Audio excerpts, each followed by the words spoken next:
ராதே ராம் ராம். புவனேஸ்வர் போகிறோம் இல்லைங்களா? புவனேஸ்வர்லேருந்து இன்னும் 200 கிலோமீட்டர்ஸ் டுவர்ட்ஸ் கல்கட்டா. அந்த ரூட்டில் வந்துட்டு பாலாசோர்னு வரும். அந்த பாலாசோர் ஸ்டேஷன்லேருந்து 6 கிலோமீட்டர் டுவர்ஸ்ட் வெஸ்ட் போனோம்னா ரெமுனா அப்படின்னு ஒரு அழகான க்ஷீரச்சோர கோபிநாத் மந்திர் வரும்.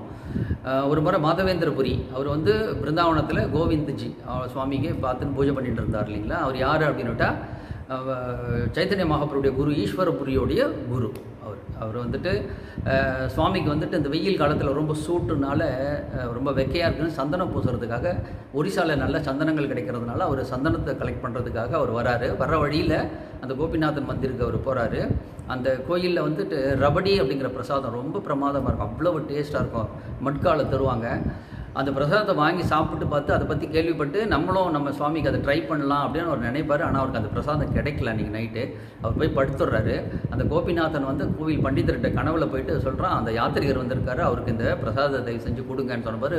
பிரசாதம் தீர்ந்து போயிடுதுன்னு சொல்லும்போது, இல்லை நான் ஒன்று எடுத்து மறைச்சி வச்சுருக்கேன் என்னுடைய வஸ்திரத்தில் அப்படி சொல்ல அவர் ஆச்சரியப்பட்டு கோயில் போய் பார்க்குறாரு. ஒரு மட்காவை ஒழிச்சு வச்சுருக்கான்.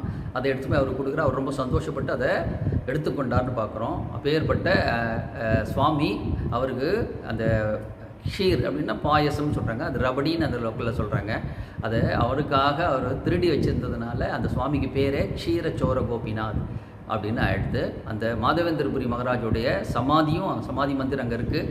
அவசியம் அந்த பக்கம் போகிறவங்க போயிட்டு வாங்க. ராதே ராதே.